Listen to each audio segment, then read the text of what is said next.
Bienvenue dans la psy du business. Moi, c'est Marie Marchand, psychologue, docteur en psychologie et coach pour entrepreneurs. Dans ce podcast, on explore la face cachée de l'entrepreneuriat, ce que ta psychologie fait à ton business et ce que ton business révèle de toi. La psy du business, là où le business rencontre la psychologie.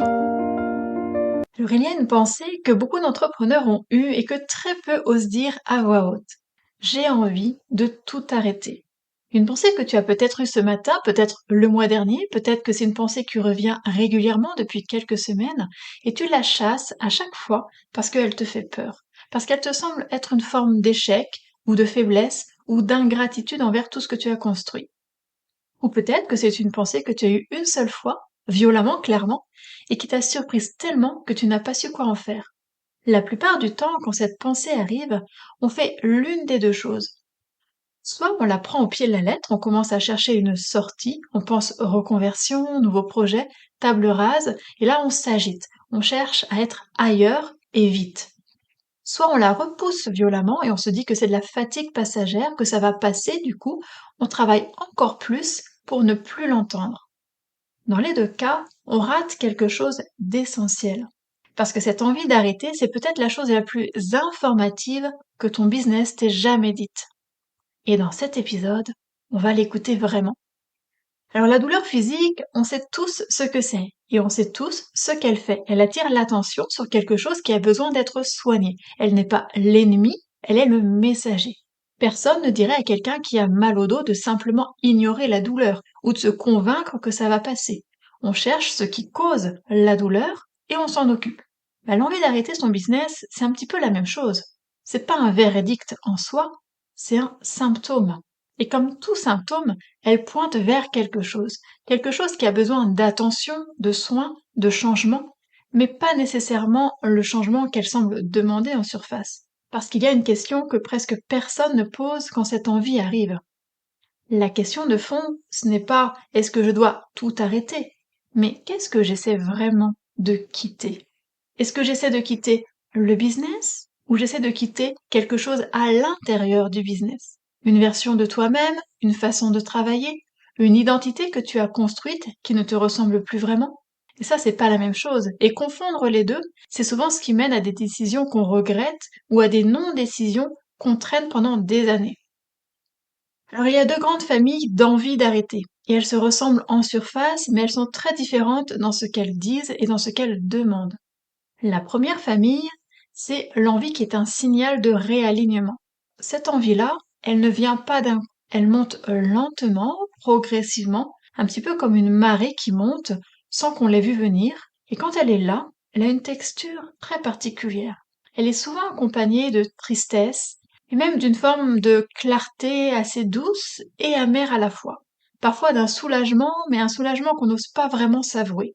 Et cette envie dit quelque chose sur qui tu es devenu, sur le décalage entre la personne que tu étais quand tu as lancé ton activité et celle que tu es aujourd'hui. Sur une vision qui a évolué, des valeurs qui ont changé, un besoin d'autre chose qui est devenu impossible à ignorer. Et concrètement, ça ressemble à ça.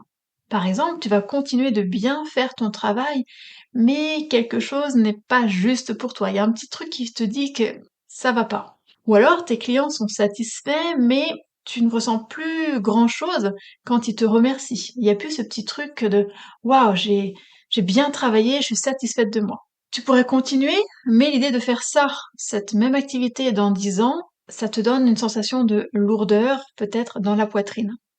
Et ça, on croit que c'est de l'épuisement. Mais en fait, non, c'est pas de l'épuisement. C'est ton identité qui te signale qu'elle a grandi au-delà de ce que tu lui proposes aujourd'hui. La deuxième famille, c'est l'envie qui est une réaction de fuite. Alors celle-là, elle arrive vite, brusquement, et souvent après quelque chose de très précis. Ça peut être un lancement qui n'a pas marché comme prévu, un commentaire qui a fait du mal, une comparaison sur les réseaux sociaux qui t'a laissé avec le sentiment d'être peut-être un petit peu en retard, ou un mois difficile financièrement. Soudainement, cet événement-là va te dire que tout va mal. Ton positionnement est mauvais, ton offre ne convient pas, tu t'es trompé de voie depuis le début, il faut absolument tout changer. Et cette envie a une texture très différente. Elle est urgente, elle est agitée, elle ne veut pas réfléchir, elle veut être ailleurs et très vite. Et elle ressemble moins à une clarification qui a une panique. Et ce qu'elle dit, si on l'écoute vraiment, c'est quelque chose en toi a peur. Et cette peur veut fuir. La fuite est la réponse du système nerveux à une menace. Mais le business n'est pas une menace. C'est un miroir. Et quitter le miroir ne fait pas disparaître ce qu'on y voit. Alors voilà comment distinguer ces deux familles en pratique. Le réalignement est souvent accompagné de deuil, et le deuil a de la profondeur. La fuite, elle est accompagnée d'agitation, et l'agitation cherche une sortie rapide.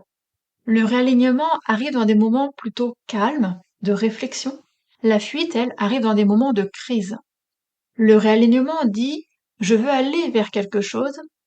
La fuite dit je veux m'éloigner de quelque chose. Et parfois, ces deux familles sont entremêlées l'une avec l'autre. Parce qu'on peut être en train de se réaligner et en train de fuir quelque chose en même temps. Et en soi, ce n'est pas contradictoire, c'est tout à fait humain. Alors, je vais te parler de deux moments, le mien et celui d'une cliente. Je commence par le mien. J'avais un poste à l'université, j'étais chercheuse, maître de conférence, donc un poste que beaucoup de gens autour de moi considéraient comme une réussite absolue, difficile à obtenir, enviable, très sécure. Et il y a eu une période, quelques mois, peut-être un peu plus, où j'avais envie d'arrêter. Alors, c'était pas arrêter simplement le poste en tant que tel dans cette université-là, mais c'était tout arrêter. Arrêter la recherche, l'enseignement, l'identité entière que j'avais construite autour de ça depuis 10 ans. Sur le moment, je ne savais pas trop quoi faire de cette envie, et elle me faisait, c'est vrai, un petit peu honte. Elle me semblait être une forme d'ingratitude. Pourquoi avoir fait tout ce travail, toutes ces années d'études, tous ces sacrifices? Pourquoi, finalement? Et ce que j'ai compris plus tard, bien plus tard, c'est que je ne voulais pas arrêter de travailler. Je ne voulais pas arrêter d'apprendre, de chercher, de comprendre. Ce que je voulais arrêter, c'était une version de moi-même, celle qui rentrait dans des cases trop étroites, celle qui performait pour un système dans lequel elle ne se reconnaissait plus, celle qui avait appris à exister selon des critères qui n'étaient pas les siens. En soi, je ne voulais pas quitter mon métier, je voulais quitter la prison que j'avais construite autour de lui. Et cette distinction, c'est elle qui a tout changé. Parce qu'une fois que je l'ai vue, je n'avais plus à choisir entre rester et souffrir ou partir et tout perdre. J'avais une troisième option, me réaligner, garder ce qui était vraiment moi et lâcher ce qui ne l'était plus. Donc maintenant, je passe à une cliente qu'on va appeler Claire pour l'exemple. Claire est coach depuis 4 ans. Elle a bien travaillé, construit une clientèle solide, développé une vraie expertise et un jour elle m'a contactée pour une séance de psycho avec une certitude, je veux arrêter, je crois que j'ai fait une erreur depuis le début. Alors on a creusé et ce qui est apparu, c'est que Claire n'avait pas fait d'erreur de métier, elle avait fait quelque chose de plus subtil, elle avait progressivement construit son business autour du regard des autres, de ce qu'elle pensait qu'on attendait d'elle, de la version d'elle-même qui rassurait ses clients, ses proches, son ancienne hiérarchie.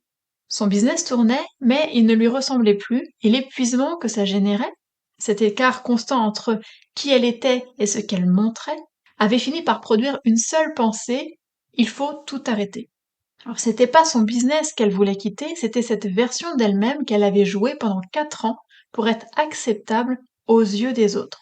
L'envie d'arrêter était un appel à revenir à elle, et surtout pas à partir. Alors pour l'histoire, Claire n'a pas arrêté, elle a refondé son activité en repartant de ce qu'elle était vraiment et non plus de ce qu'elle pensait devoir être. Alors qu'est-ce que ton business te dit quand tu as envie de tout arrêter? Il te dit rarement ce qu'il semble dire. Il te dit rarement c'est fini, pars, arrête tout. Il te dit presque toujours quelque chose de bien plus fin, de plus précis, de plus personnel. Parfois il te dit tu t'es perdu en chemin. Tu as commencé à construire pour les autres, pour ce que tu croyais qu'on attendait de toi, et tu t'es oublié quelque part. Et maintenant tu ne sais plus où tu es dans tout ça. Le problème vient de la distance entre ton business et toi, qui est devenue insupportable. Parfois, il te dit tu es épuisé d'une version de toi-même, celle qui performe, qui s'adapte, qui rassure, qui livre toujours plus. Et cette version-là, elle a besoin de mourir un peu pour que quelque chose de plus vrai puisse exister. Le deuil que tu évites, c'est peut-être le passage obligé vers la version de toi que tu veux vraiment être.